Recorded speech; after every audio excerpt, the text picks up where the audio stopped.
What's up, everybody? Welcome back to Paul's Best Podcast, the podcast where we only talk about the best. If you want some negative shit, you're at the wrong place. Today, I have somebody who is the best. He's one of my best friends. He's one of the best comics. He's one of the most talented. Pete Davidson. Thank you for being here. I love you. I love you too, bro. I've loved you. Wait, what? Hey. It's a weird way to start, all right? Hey, all right. I've loved you forever.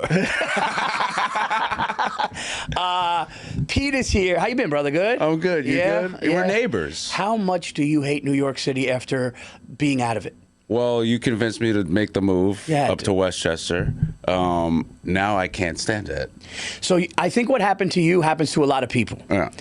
I think you get up there and you get a little nervous at first. You go, because this happened with a couple of my friends. I go, I'm not going to have anything to do. Is it going to be boring? Right. And then I visit them and they're sitting in their backyard with a smile on their face going, how did I live in that zoo? Yeah.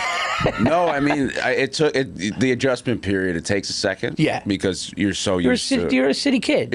Yeah, in the city, living in the city for a decade, and then you get up there and you're like, holy shit, I'm like alone in the woods. And then like around 6 months go by and you're like, this is great. Yeah. I don't need anyone. I remember I showed up to your house and I just remember you sitting, you were by yourself sitting at your cool table off your patio and you're just kind of looking around and I just go, he gets it. He did it. You did it. It's the best. It's the best. And then when you're here, you just want to go back. I have anxiety. Do you ever just like when you're here, just actually fantasize? I fantasize about pulling in my driveway and sitting in my house in the woods. Yeah, I fantasize about being 10 minutes away from my exit. Like I'm like, oh, when you're like almost there, You get like, when you're like this close, and like you got to pee a little. When you're and you're like, yo, I'm so when close. you're 2 exits away, it's when you're 2 exits away, unless you feel like you're almost like, at your home base. I can walk home. Oh, yeah, I start fantasizing when I don't have to come here for a couple days. Yeah. I go, oh my God, I'm free. No, it's brutal. Yeah. You don't realize it smells. There's so many people.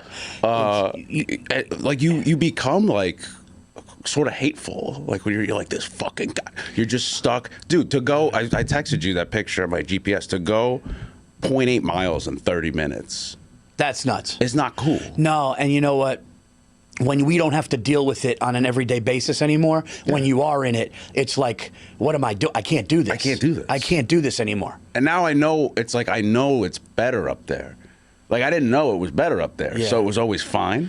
But now I know that it's better up there. This sucks. You know what I mean? You know what I love about it too? It's like all my friends that I told, and there's a few, but all my friends I told, I knew that it was like, I know, Paul, we're going to find out. But then when you get it, you're like, oh, dude. Plus, if you ever settle down, it's just nice to just be, dude, in the woods, fire. Yeah, it smells clean. I appreciate fire more. Yeah. Dude, I appreciate trees are changing. I said to my girl the other day, I go, look at the trees. Look at the wind blow. 31. Look at the trees. It's so beautiful. Dude, that's a happy. Yeah, I was eating a sandwich once and I watched the leaves blow on the top of the tree and I go, this is light. Look at the fucking tree. You realize it's like, because you're born and raised Staten Island. Yeah. So even though Staten Island's not like hustle and bustle city, everybody's suburb. cramped. That's a cramped suburb. At the most you have 14,000 square feet. There's no like acreage or like you're on top of each other. When you're up in Salem, it's like you're in your own world. Yeah. You're in your own world. And you can invite who you want to be in your world or not. Yeah. Dude, I can't hear anything. It's so quiet up there. It's loud. That's what I said to you. It's like it's so quiet. You can hear how quiet it is. Yeah. No, it's. I love it. I love being in the woods. And we're looking at buying. And it's funny too. We talked about this. Another funny thing: when you get your own place in Westchester, even when you're happy, how often do you look at real estate? I'm a Zillow hoe, dude. Every day, dude. Yeah, and I start fantasizing about what I could put where. It's insane. I go, oh my God, that could be my office. My wife's like, we're not leaving. What are you talking about? She's like, we're gonna put money in here. Like, I don't know. Look at this office. You look at it a lot. Yeah, I'm like, oh, that would be great for archery. Never done archery in my life. That'd be perfect to set up some targets. One thing that I didn't realize about you is how cool you how cool it is that you like art and certain art pieces, because you have some like really cool things, and it made me go like, wow, like it made me appreciate like certain thing. I'm like, man, that's a. But then you start seeing stuff, and then I'm like, I don't want to get into that because I'll end up. My wife's like, look, you already have the sneaker habit, right? And that we can't afford another one. Well, when you're living in the city, you have room for two things. Yeah. You know, when you have, you have one poster. It's like and your then, mom. Yeah, it's your mom and a movie poster. A sibling. And then Rambo.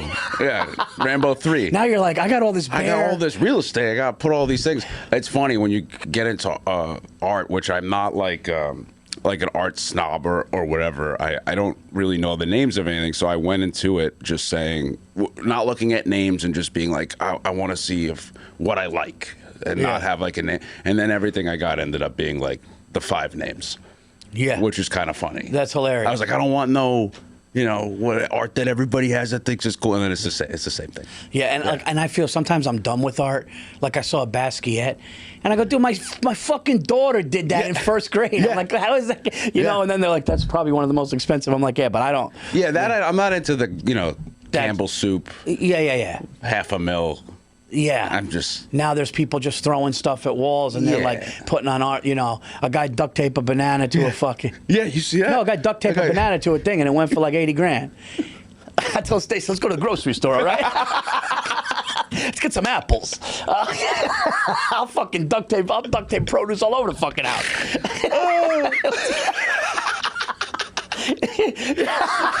You come to my house, there's a grapefruit. There's a fucking grapefruit on my wall. Oh shit. That's a Virzi. Yeah, there's Picasso. Look at Virzi. There's fucking 2 grapefruits. Kids throwing grapes at the wall. That's fucking hilarious. Oh god, shit. Dude. Speaking of hilarious, dude. Just real quick before we get into it, but your last special on Netflix. Fonzarelli, Turbo Fonzarelli, dude, man, you came out like that's the thing. Like people probably know a lot of you from SNL and young comedy, like earlier comedy. But then you were working so much like SNL, it's hard to. But dude, like for anybody that doesn't know, you got to check Pete's the clips out, the younger stuff. You're for your age, your Kimmel was sick. Oh, thanks, man. Your Kimmel you were young. Thanks. I also was like, here's the thing that I realized about stand-up, like, you got to be in the gym. You got to get up constantly. I was on SNL filming other things and then went on the road for like a month or 2 and shot a pretty mid-special that I put out in like 2020. And I was like, when I was watching it, I was like, oh, there's no reps. Like, there's... Oh, you mean the one before that. There was like... It was like in the middle of SNL and doing all these other things. And I was just like, you got to put all of the effort into stand-up. Like, you got to be in the gym. It has to be your main job. You can't cut corners, like, because there was like good premises, but there was no like where you're just constantly where you're in the pocket and you feel like you have control. But but I feel like you're in the game so long because you started at young. Well, I think you met me when you were 16. You just dude, you just had Lucas. Yeah, and now Lucas is going to Knicks games with you wearing an untucked chain, dude. That made me like tear up, dude. That was the best. Yeah, dude. Having that happen, but like you've, in a weird way, even though I'm older than you, we've kind of grew up in stand-up together. Yeah. Because I started hosting and middling for comics when you kind of hit the scene young. But like, even with your reps that you weren't getting because of SNL, you can tell though that like since you started at 16, like that you have it. You know what I mean? Because this game is reps and there's no shortcuts, dude. There's no like I don't care like if you can't just be off stage for like 8 months and then just be like, oh, I'm gonna film a fucking special in 2 months. It's like, no, dude. You can't. Or it'll be mid. Yeah. It'll be, which yours wasn't, but I'm talking about people that are like, yeah, I'll give it like 2 years and I'll get back up. It's like, nah, then you're not in the gym, dude. No, dude, Chris Rock gets up 3-4 times a week, even when he's not in season. It's like what am I going to... You know what I mean? Like I think people don't understand, like, listen, I've been doing this 20 plus years now, so I definitely can... I don't have to be up every single night, but like I want to be up, a couple times a week if I'm like off. Yeah. If you're off, you want to be up a couple times a week just to stay fresh. You also generate an incredible amount of material. Yeah. Like you've had 3 or 4 hours in the last like 4.5 years. What I love, that's killer shit. Oh, I appreciate that. What I love is, and I take pride is that I do feel that I continuously in the hours get better, and that's all I care about. Yeah, but you also be like at we're hanging out because, hey, we live 5 minutes away. Hey. you'll be like, I'm gonna try this like little premise, and you'll say like 2 lines, and then you'll do it, and it's like a 6-minute bit, within like 2 times, and that's just because you're so seasoned and just like fucking a monster. Like that's like when you get that amount of reps and you're a comedian, like you could do that. Well, that means a lot coming from you because I think you are. Me and Mike Vecchione talk about you all the time. You're one of the most talented in all aspects. Now. Here's what we're doing. Today's episode, as you guys know, when I have a guest on the show, we do the best of. Each guest has the best of this. Pete and I decided today that we're going to do the best episodes of television, TV series, like what we watched that kind of blew us away. And I know because like when we hang out sometimes, you'll watch, you're like an old soul, dude. You'll watch old stuff, you'll watch new stuff, you go back to stuff you like. So what would you say, like when you think of like the best TV episodes of a show, what do you go back like when you were younger? Do you go now, or what first comes to mind? So my favorite 2 shows, and I think they're in a league of their own. And this is ever? Ever. These are yours too? Sopranos and Everybody Loves Raymond are in. It's that, and then there's everything else. And I've rewatched The Sopranos maybe 20, 30 times, and I find new shit every single time, which is also fun. And Raymond, the same thing. They're both perfect shows. Like, Raymond is a machine. Like, there's not one soft episode, and they set everything up immediately, and you're just getting hit with a machine gun the entire time. Dude, it's funny. Unbelievable. It's funny you said that because I was in Vegas and I ran into Brad Garrett, and I go, dude, Raymond was unbelievable, and he was just like the writers. It was the writing. It was the writing. But you're right. When you watch an episode of Everyone Loves Raymond, you're just like, it's so tight and perfect every show. The way it starts, the problem, the lead up, and then all of a sudden at the resolve, and you're just like, oh. Not difficult to follow. You love every character, and they all it's just home runs. Relatable too. It's super relatable, especially if you're from the tri-state area. It's like, I guess that's why The Sopranos and Everybody Loves Raymond I love so much. Is like I'm like I know all these people so much. All right, so we'll start there. So you say Sopranos, Everyone Loves Raymond. I mean, anybody, you can't argue either of those. What episodes, like, out of any of them, were you just like, dude? The first one that I wanted to mention was when Chrissy has his intervention in The Sopranos. When there is so many fun. I have the name of the episode. Because I screenshot it and make sure I have all of it. So it's the strong silent type. So it's the 4th season, episode 10. Christopher's intervention is so funny. Everybody crushes in that scene. First of all, when Chris sits down, they like mention, like Paulie crushes. They go, he goes, he sat on the dog. Remember he sat on the dog? And he goes, I thought she crawled under there for warmth. That's a huge laugh. And then Paulie goes, you killed the dog. He goes, what was it, barking? Which is fucking hilarious. Yeah. And then Tony gets upset. Tony's upset that he's at the intervention, but he really gets triggered when he hears he killed the dog.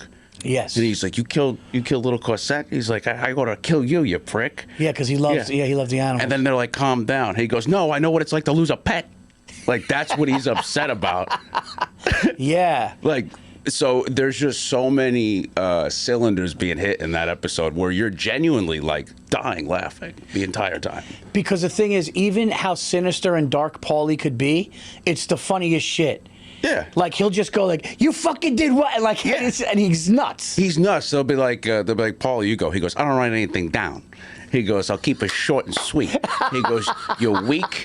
You're an embarrassment to yourself and everyone that knows you, something like that. I didn't write anything down. Yeah, and I don't write anything down. I keep it short and sweet. And he has that like little tiny lisp, which makes everything so funny because he's such a tough guy. Yeah. And then Christopher is like, oh, you ought to talk. What about the Russian? And then he just goes, watch it, Chrissy.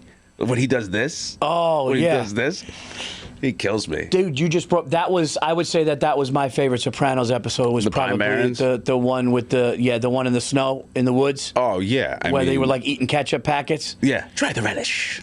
Yeah, but it never came back to Paulie. No. Like, I thought you remember at the end when he's driving in the back of the car? Yeah. And the camera's on him, and you're like, oh, he's got to go. Right. But then it never.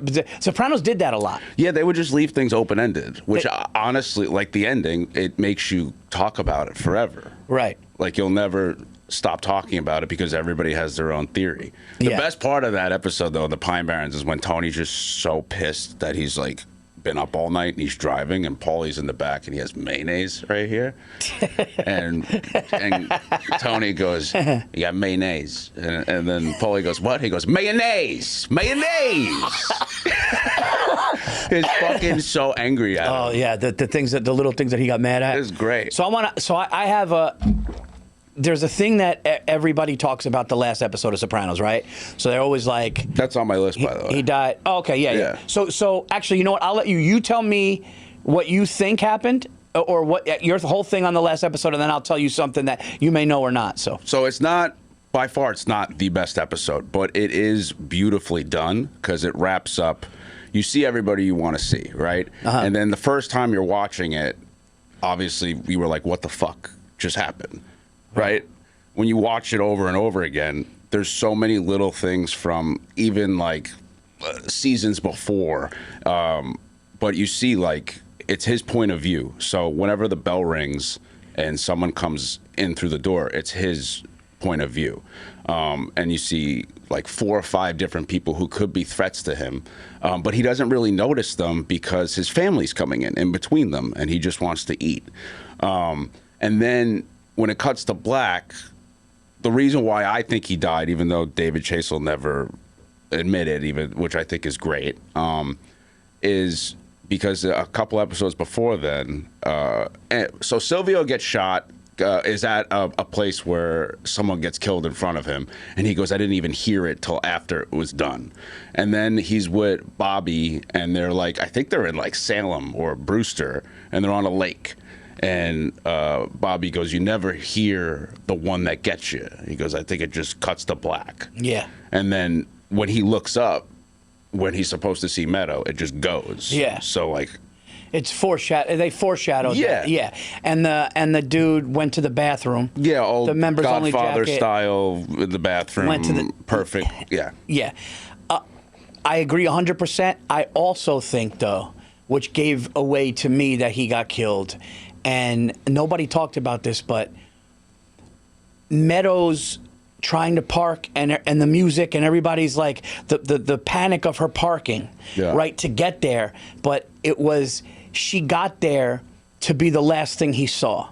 Right. So I haven't heard anybody talk about that, but I haven't heard that. Because the only reason why, this is just me, but the only reason why it makes sense to me is that, first of all, she's probably the purest thing in his life, right? But why show the panic of the car and then her going like this and then her finally getting it? You just see her enter. And then all of a sudden you hear the ring and it's her, and the last sight that he sees is his daughter, which is probably the purest thing in his life, right, or whatever. And that, to me, that was like, if that's the last thing he saw. Yeah. Is her. So I think that, so I was like, he definitely got killed anyway, but I think the fact that she was the last thing he saw was part of it, because why show the parking? Yeah, no, that, dude, the anxiety. Oh, dude. When you're like, there's a minute left, will you park the fucking car? Yeah. Also, I think if, he didn't pass, well, rest in peace, but if he didn't pass, I feel like there would be a definitive, like, he got shot. Right. You know what I mean? But because he's not around anymore, it's kind of nice to leave it up for discussion. Rest his soul. Yeah. I think that they could have done a lot of things if he was alive. Oh, dude. Like, you know what I mean? The things he would be in right now. It would be insane. Like, that's what makes me think like things are meant to be. That man was meant to play Tony Soprano. There's not a better. Him and Carell as Michael Scott are the two greatest performances in television history. Ooh, I like that. Michael Scott is like the Tony Soprano of The Office. Okay. Where it's just like, no one else could have done that. Like the way he did it. The way he did it. It was just unbelievable. So the one that I got is, and then we'll go to one of your Raymond ones. So, did you watch Yellowstone? Yeah, of course. So Yellowstone to me. Shout out to Coster. My guy. Oh, dude, no, of course you saw Yellowstone. Can I just say? I love, dude, Pete got into Yellowstone. And he goes, hey, you want to go shopping? I gotta go get. And dude, we just went to the fishing section at Dick's, and he's putting on flannel jackets like he's Casey, dude. And I was like, you were like, hey, don't watch a football movie. We're gonna get shoulder pads. No, dude, it was so funny because you got I actually was like thinking about moving to Montana for like buying a property in Montana. Yeah, you'll go on Zillow and be like, you know what? Maybe this is where I belong. Maybe a vacation home by a creek. Maybe I should live in Bozeman. Yeah, and then you go there for a week. You're like, get me out of here. Hey, get me out of here, right? A lot of flies. And I'm not even fishing. Yeah. No, so as you guys know, Pete and I always do the Rodney thing, and it's never going to go away. We have Rodney Tourette's. It's never going away. It can't. At this point, it would have gone away.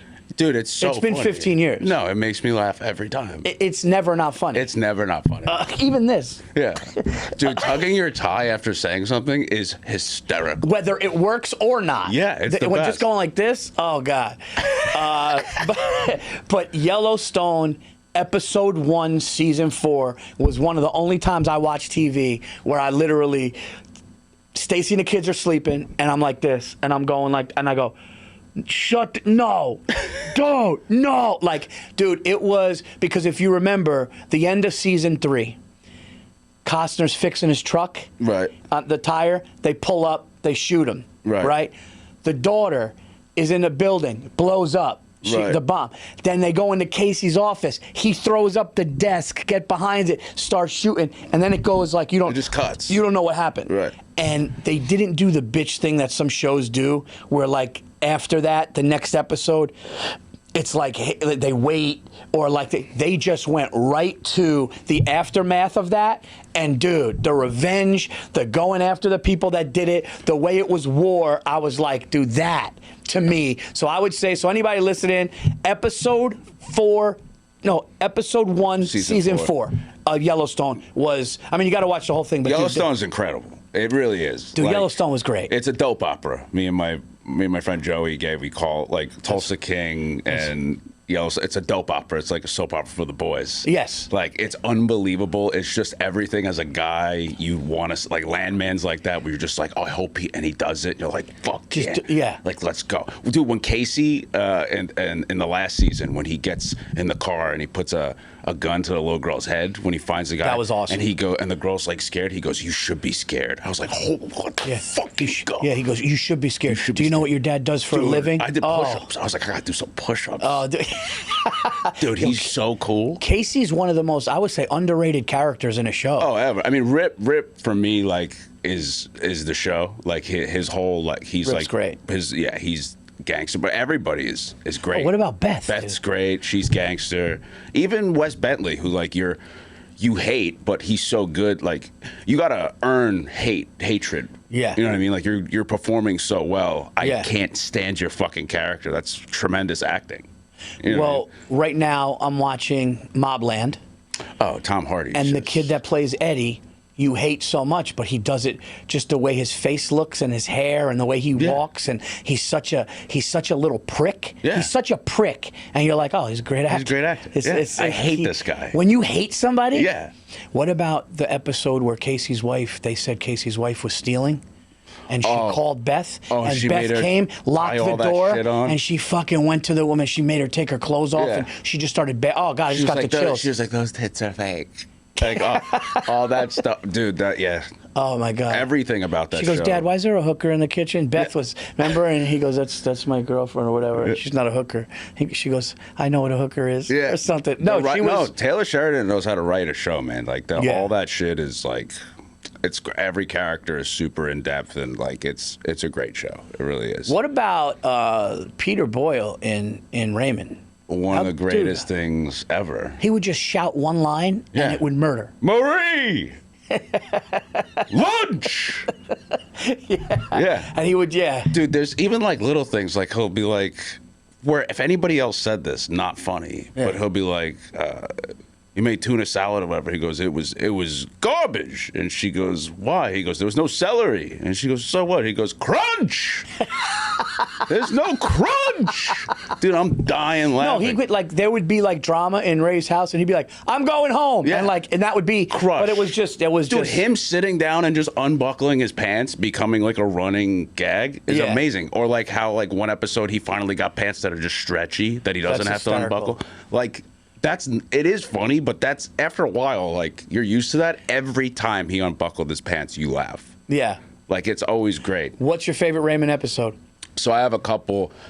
This is interesting. So I wrote down, this actually happens towards the end. This might be the second to last season or the last season, which, you know, that's what I love about Raymond is, hey. But what I love about it is it never slowed up. They stopped when they felt like they needed to stop, like the show. But there's not one week. It's not like, oh, season 9, you know, you got to like muscle through whatever. Yeah. It's still firing on all cylinders. The one where Robert becomes a model, which is season 8, episode 21, maybe one of the funniest things. Season 8, episode 21. Yeah. Oh, because that's when CBS does 22. Yeah. So this was before the last season, and someone sees like Robert at the grocery store, and is like, you should be a model. And of course, you know, he comes back, and everyone's like, are you sure? You know, what the hell? They're all making fun of him, and he, you know, Robert, you know, his character's so great, he has zero confidence, so he starts feeling himself a little bit, and then he goes to get these headshots taken from the guy. And he drops like, you know, $2-3 grand or whatever. And then he's like feeling himself. And Ray's like, well, can you at least take me? I want to see some of the girls. And he's like, you know, don't embarrass me at work, but I will take you, whatever. And then they go into the office and it's cleaned out. It's just gone. Oh, that's hilarious. And he got robbed. And then what's so great is, you know, Ray deep down obviously loves his brother, but they have some sort of weird sibling shit. And what Ray does, and why I love it so much, it's really sweet, is Ray buys a camera and then they take new photos to show the family, because like the photos were gone. Oh, okay. And there's like this really sweet. He had his back. Yeah, there's this funny montage of like him being like, all right, now this is, you don't look sexy. You got to do this, do that. And it's like a 4 or 5 minute scene of just murder. It's murder. And then the best is at the end, like, they're like, let's see the photos or whatever. And Ray's showing them, and he's like really proud because he took them. And they're like, these don't look professional. He's like, well, what do you guys know? Like, he's like shitting on all of them. He's like, I think they're pretty great. What do you guys know? Like, what the hell? You got to support Robert. You know, like, that's great. So it's just, it's a great episode for so many reasons, but it's also just fucking hilarious. That's awesome. What about, dude, you know what I watched, and I didn't realize how few there were? Dude, the Honeymooners? The Honeymooners to the moon, Alice. With Gleason, there are some like, I almost feel like Honeymooners was a smaller cast, smaller like soundstage, like abbreviated Raymond, but like only one thing they would do because it was like quicker and more primitive. Like it wasn't, but it was like the first, like, okay, wife problem or husband problem. How are we going to get out of it? Neighbor. But they did it with 4 of them, really. That's pretty incredible. It's pretty much a cast. You don't need much. Pretty much a cast of 4, pretty much in their apartment, or like they would go into like the but it's pool just them hall. Fighting. Yeah, like it's just that, like that's right. And he would just go out, and he would be like, "Oh, dude," but like that's Jackie Gleason. Yeah, because I've only seen Brad Garrett play Jackie Gleason in the thing, so all my Honeymooners knowledge is from his performance. But I gotta watch it. I think it's only. Hey, Kevin, if you can, no worries, but can you find out how many total episodes of The Honeymooners are? I think there's like 21. Really? No, yeah. Well, back then that was probably a lot. No, but forever. Oh, forever? No, like I think that's it. I'm pretty sure. 39. 39 total. Yeah, okay. So, 39 over like years or whatever. But I heard Gleason was so sick, so nuts, that 2 things I heard about Gleason. I heard he would look at a script once. He would look at a script once quick and just put it down and fucking nail it. And to the point where they were like, you're not practicing. And he would just nail it. But also, they say stand-up comedy-wise, this was before any cameras. It was before anything. He would just go into a nightclub, and when he would get on the stage, he would just, with people, with crowd work, with jokes, just murder. And it's not documented. I heard he would have they said he'd have 13 whiskeys through lunch with steaks, and he would and he smoked, and the doctor was like, "You're gonna die," and he was like, "Look, I'm living like this," and he ended up living to 71. But I think one of the all-time monsters. Somebody said his book is nuts. I'm gonna get his book, but just a comedy fucking storm, dude. Yeah, some people that commit like that, sometimes they live really, really long. I just think he's smoking. My grandpa has been drinking a bottle of Jack and smoking a pack of cigarettes with emphysema for the last fucking 50 years, and he's 83. What? Yeah, and it's like if he goes now, it's like you did it, dude. Yeah, dude. God bless him. He's smoking and drinking Jack all the time. Just doesn't give a shit. And in his 80s? Yeah, and he's pink. He's pink. Yeah, dude, he's pink. Oh wait, is he Irish? Yeah, Irish guys just get red. Yeah, has veneers, but they're somehow brown. That's hilarious. Yeah, when you get veneers and turn them brown, you're really Irish. Like how? They're fake. Yeah. They're built to not turn brown. It shouldn't be impossible. That way. It shouldn't be that way. It's not possible. Oh man. No, you should watch The Honeymooners though, because he just comes in and you're just like, and then when you're watching it and you go, wow, he only read it once, or he was really quick with it, and you just see how he's just an animal, dude. He's just check it out. It's just an animal. What I'm trying to think of other shows that I watch that aren't Taylor Sheridan, because those are the newer ones. It's my whole life now. It's Landman. Watching Billy Bob and Landman is my favorite. Have you watched it? I've watched it. That rant when he's talking about when she's with the girl who's trying to get more windmills or get clean energy, and he's just and Billy Bob's just listing everything that oil is in. He's like, it's in your fucking toothpaste, it's in your goddamn shoelaces, hairspray, fucking lipstick.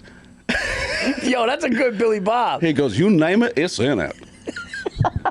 He's good in it, dude. It's clearly just written for him to go off. It's perfect writing for him. It's genius. His day gets me so anxious. Oh, dude. He drives his truck from one problem to another, and then somebody breaks their hand or it explodes. Or the oil rig explodes. Oh my! He's got to cut off his pinky. And then he comes home. He's like, I had a day. Yeah. He's like, I just want a burger.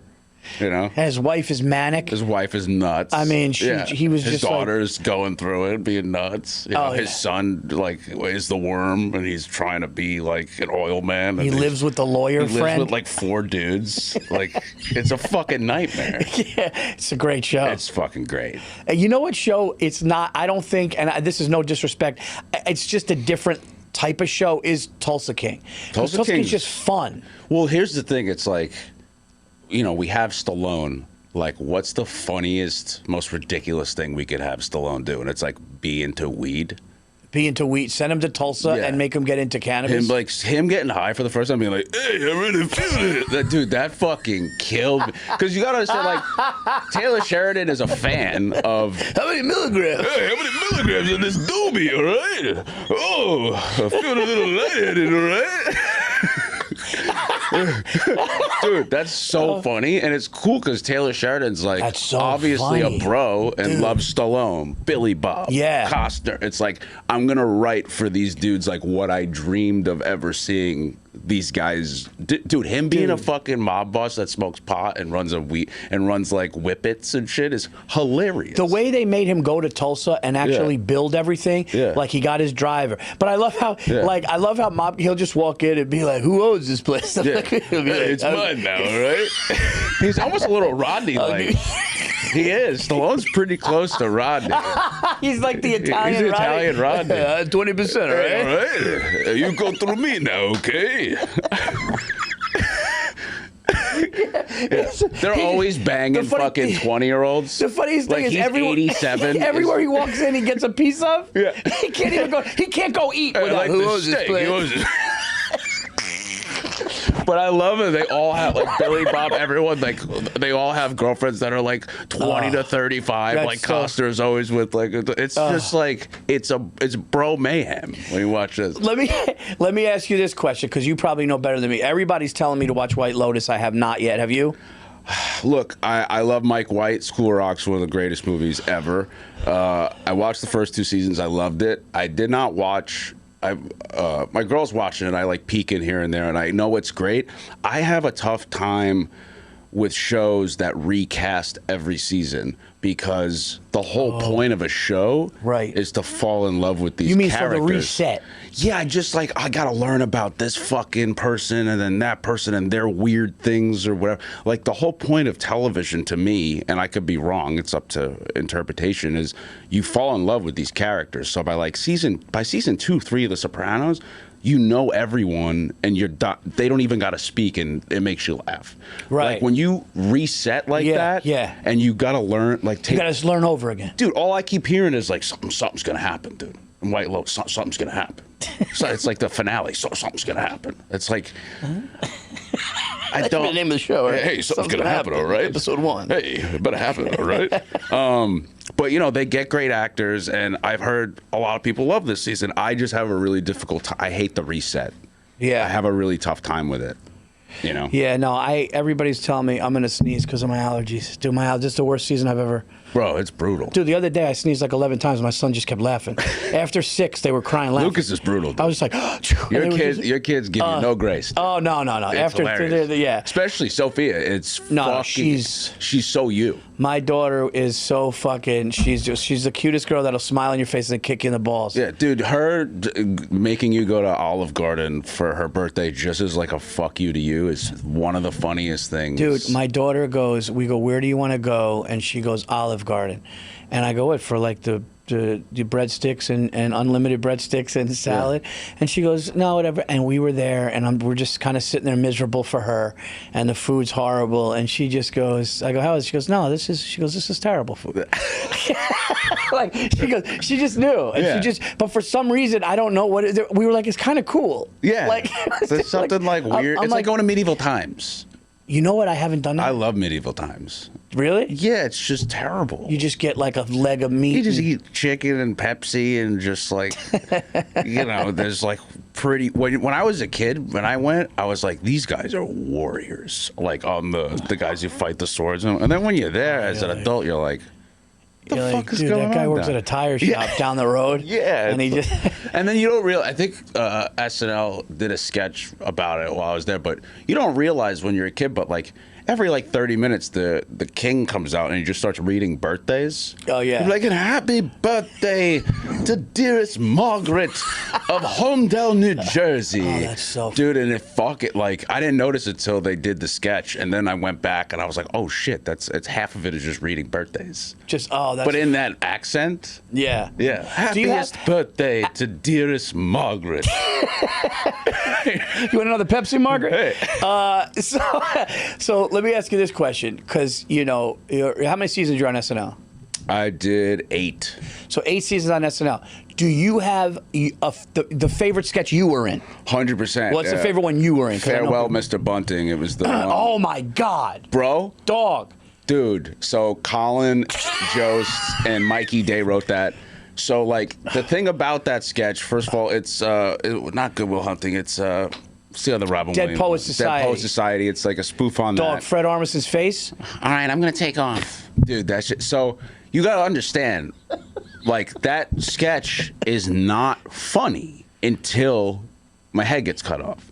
So there's 2 minutes, 2.5 minutes of just silence and straight acting. Actually, sadness. It's sadness, but you gotta understand, like Lauren was so smart to put this in because we read it at the table, and the table read kind of judges what gets in the show based off of how cast and crew are laughing about the pieces. So he's just reading stage. He's like, and then, Mikey gets up and does this. So no one's laughing. And then it just said, and Pete's head gets chopped off. And everyone's like, all right. But I remember filming it and being like, I wonder how this is going to go. And it was I think the only sketch I watched on the floor where like I was like, I want to be on the floor for this, where like the audience is. And we're watching it, and it's just silence. And like, I think there's like one part where Jay Farrow goes, I made a paper hat, and he put like a paper hat, and one guy in the audience just went, and it's just quiet. And then as soon as my head gets chopped off, it was the loudest I've ever heard that room. It's still to this day. Like, dude, I've never heard a sound like that. It was like dudes were like punching each other, like grabbing each other, like it was like that's amazing. It was like aggressive. Like That's the amazing. laugh was so crazy. That's smart that you went to sit and watch. Dude, it. I just sat on the floor because I was like, I know they're gonna think this is horrible. They're not gonna see this coming at all. And then once the head gets cut off, it was like, it was nuts, dude. I lost it. It was nuts. I lost it, and me and my older brother Christian always just laugh at Fred Armisen's face, because Fred Armisen. Go Windermere. Yeah. Fred Armisen's face, calm or sad or just oh well, is so funny. The resting face. Oh yeah. So when he like, I'm just gonna get out of here, and he walked out, and then you stood up on the thing, dude. I'm sure I might have texted you that one. So that's your favorite one that you were ever in? By far. Just like the feeling, like the reaction, like the room was shaking. You know, there's stuff I've had fun in. I did this one with The Rock, where like I cartwheel up to him and we 69. And there's, you know, when I came back to host, the Barbie sketch was really fun. But like, everyone was on the floor. Colin was on the floor. Mikey, Lauren, we were all like so excited, and it went exactly the way we wanted to. But the 2 minutes of silence before. Like 2 minutes of silence in comedy is a century. 2 minutes of, dude, 30 seconds of nothing. Yeah. But and not only is it silent, they're watching something sad. Yeah. But they also know it's SNL, which is great. Right. So something's coming. Something's gonna happen. And it did. Something's gonna happen. Season 2. Hey. Yeah, dude. That was like when you stood up and you go, Mr. Didn't you say Mr. Bunting? What was the last thing you said? I sing my song for all to hear, something, whatever the quote was, and everyone was standing up on the desk, and then I go, I sing my song, and it just lops off my head. Oh my God! And the blood squirting. And then Bobby throwing it out, and then it goes with the blood everywhere, and just squirting in Beck's mouth, and it was unbelievable. Bobby's great in that too. He's like the principal that comes in that's like, sit down, like he's like Bobby's a tremendous character actor, you know. Everyone in that is great. So you do, and for the people that don't know, you shoot that earlier in the week, right? Yeah, we shoot that either Thursday or Friday in between rehearsals, and then I still don't understand how the fuck they do this, but then the Beast unit or whatever video unit just takes the footage, goes to 30 Rock, and then they're editing until 11 o'clock. Like, they're just... It's so nuts. It's crazy. Dude, when I hear the amount of work that people put in, do you have a favorite, because I don't want to talk about something too before we wrap this up, but do you have a favorite SNL sketch of all time that maybe you're not in? I'd have to really think. Yeah, because there were so many with Farley and Sandler. Yeah, it would be from that. I mean, anything with Sandler makes me laugh. Because like him, Spade, and Farley making each other laugh and being boys, like it's just there's something really special about that.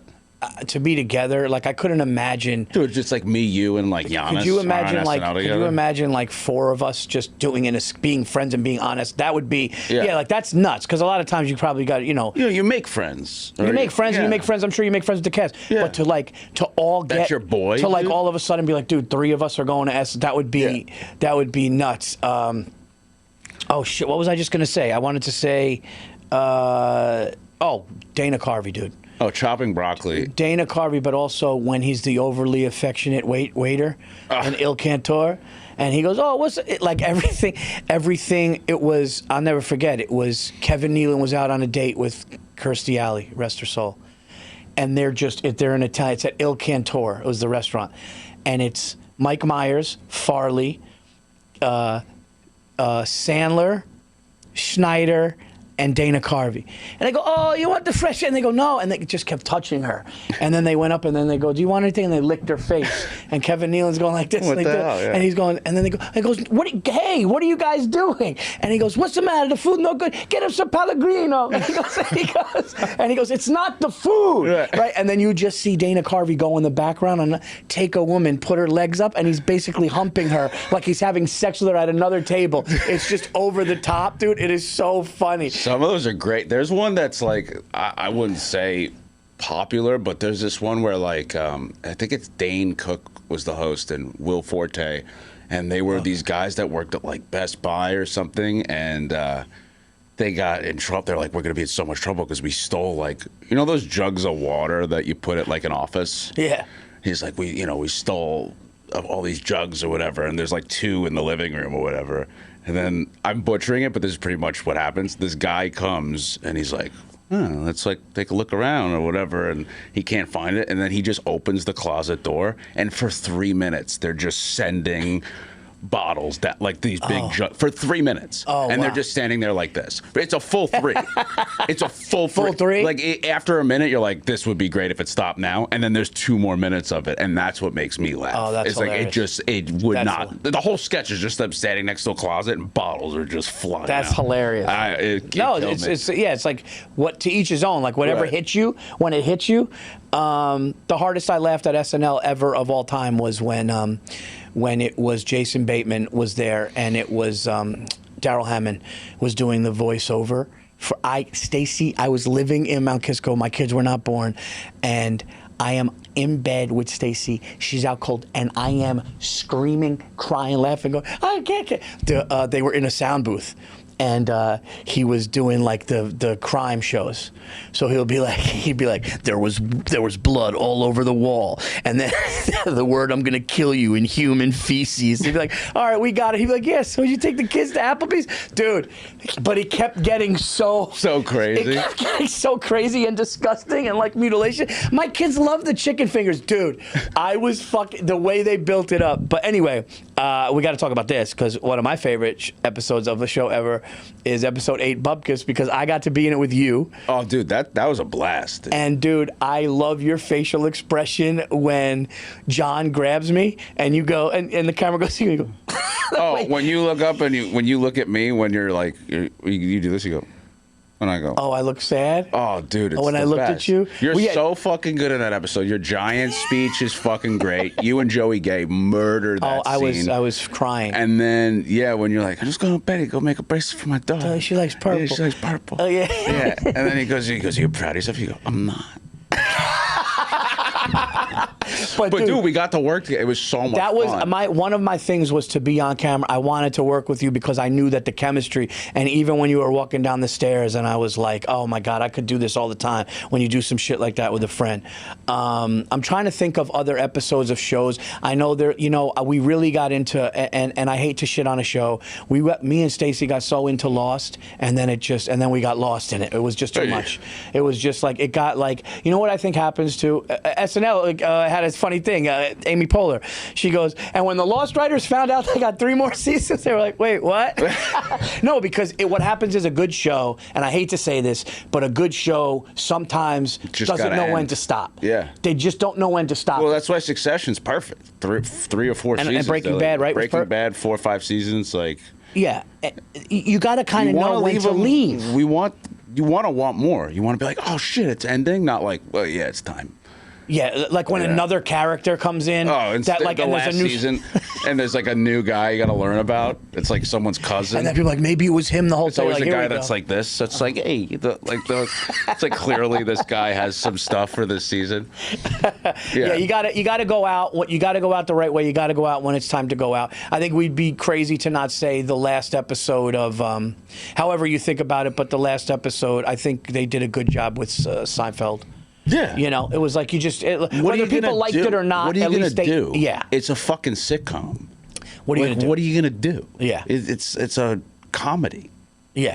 Like Raymond had a great end. They were just all together at the table. That was epic. It's beautiful. It was all the problems, but now we're here. Yeah, there's no correct way to end a 22-minute sitcom with a studio audience. Like, what do you expect? Yeah. It's a fucking, you know what I mean? Yeah, yeah. What do you want? What do you want to happen? It's network too. What are you going to do? Yeah, you can't do anything. Raymond just blows his head off. Yeah, he just puts a gun in his that went mouth. another. Hey, Raymond. Hey, HBO Max. Everybody loves Raymond. It's fucking wild. Oh my God, Family Guy. When Family Guy, let's talk about Family Guy. Family Guy still gets me sometimes. Dude, when Family Guy makes fun of things that, like when Charlie Brown, she picks the football up, when he just grabs her, like, he just bitch. Or when Home Alone, they just caught him and they were like Home Alone if they were like competent. They just shoot the kid in the head. They go Home Alone if the criminals were competent. They just shoot him and he just dies like that. He's like, I'm up here, you fucking crazy. Just shoot him in the head. One of the hardest I laughed at Family Guy was when Chris flushed his goldfish down the toilet, and then years later, it's just it's huge and it has buck teeth, and it just put a gun to his head. Dude, Family Guy is... Oh, dude, Family Guy still to this day. We can never do this episode of this show and not talk about episodes of Family Guy. To this day, you could have a drink, you could smoke a little, watch it. It's epic. Dude, it's great. It's fucking awesome. They're so self-aware. Seth's really smart. Also, all American Dad fucking kills. Do you watch American Dad? American Dad, like I don't watch it as much as I watch Family Guy, but when I did watch American Dad, really funny. Roger the Alien's one of the greatest characters it's funny. in television history. Yeah. It's unbelievable. Every episode he's someone different. But yeah, it's just the beautiful thing about Family Guy is watching the evolution. But like Joe Swanberg is now probably the funniest character. Oh. Like, yeah. Like when he started, it was just like here and there they'd make fun of his legs or whatever. But now it's like they're Joe-centric episodes, and he has all the tags, and it's so funny. And then Quagmire had a little run, and then they keep switching it off, but it's just great. It's great. Even the ones that people like find annoying, like when Peter figures out what the bird is the word. Remember that? Yeah. That kills me. Oh, yeah. Yeah. Oh, how long it goes on? Oh, dude, for 7 minutes. When he's fighting the chicken for that long? Yeah, it's hilarious. Well, dude, this has been, dude, I hate to, I mean, you're the best. This was the best. Flew already? It flew, yeah, no, it's flew done. by when you're having fun, you know what I'm saying? By the way, Pete, I like the hair on your face. Oh, thank you. Thank you. I like the... I got a shameless plug, which Plug whatever you want, dude. Paul was nice enough to let me do this. So, I work with Manscaped. And love Manscaped. Manscaped's great. Cool. What's cool about Manscaped is they started off just sending shit in the mail on podcasts. Remember Bill used to do like on the Monday morning podcast. No, but Manscaped sent me shit. Yeah, like back in the day, it used to just be mail. They don't scrape your balls either. No, they don't. They don't cut the testicles, which is actually true. Like it's unbelievable because like every guy knows, shaving your balls in particular. Is Hey, you like, can get nicked. Hey, and then it bleeds a lot. They bleed a lot. They're bleeders. My left one bleeds more than my right. Hey. So there's a new there's new stuff coming out on Manscaped. So I'm going to read these ads because I don't want to mess it up, but just so you know, I am a big fan of the product. So guys have been sending a lot of dick pics recently, maybe because they're finally taking care of their pubes. Hey. But Manscaped has partnered with the Orgasm Research Lab and found that sending a picture of your face is 9 times more likely to get a positive response than a pic of your dick. You needed a research lab for that? No, you ever get like, have you ever, I mean, you were already married, but like, I never sent dick pics. Never. Because I was like, what is she going to do? Shove the phone in her vagina? I never, ever. Who wants to see that? And I don't want my dick. It's out there in the world. No, and it's out there. Well, you could just send other people's dicks. Yeah. She'll recognize mine. Right? Hey, come on now. Manscaped has a suite of products to make your face look as good as your nuts. So there's new face stuff coming out that is just as good as the ball stuff, and everyone's very excited because we are expanding. So thank you, dude. I'm glad. No, I'm glad you're hooking up with Manscaped. I love Manscaped, dude. I have I got their box. They sent me the box of everything. I got their lawnmower, fucking 3.0, 4.0. Yeah. I charge it right next to my phone. Yeah, dude. Just drop it in there. Hey, I told everyone in the house, like, hey, don't use it on your face, all right? Is there any shows or anything that you're plugging right now? You're just writing right now? You're just... July 25th, The Home comes out. Horror movie I did with director of The Purge. Comes in theaters. We're going up against Fantastic Four, so hey, get your tickets, all right? Yeah, hey, check that out. Hey, come on. And then I think August 5th or 6th, they're going to be upset. I don't know the exact date, but movie with Eddie Murphy coming out on Amazon. Oh, that's dude. I mean, we talk about Eddie's my favorite. Eddie's the GOAT. Yeah, and if this comes out after that, go support all of Pete's movies. Go support everything that Pete does. Guys, for my stuff, go to paulvirzi.com for all my upcoming dates. This fall, I'm doing small theaters. I'm going to be in theaters on the East Coast, and we're adding some theaters in the Midwest.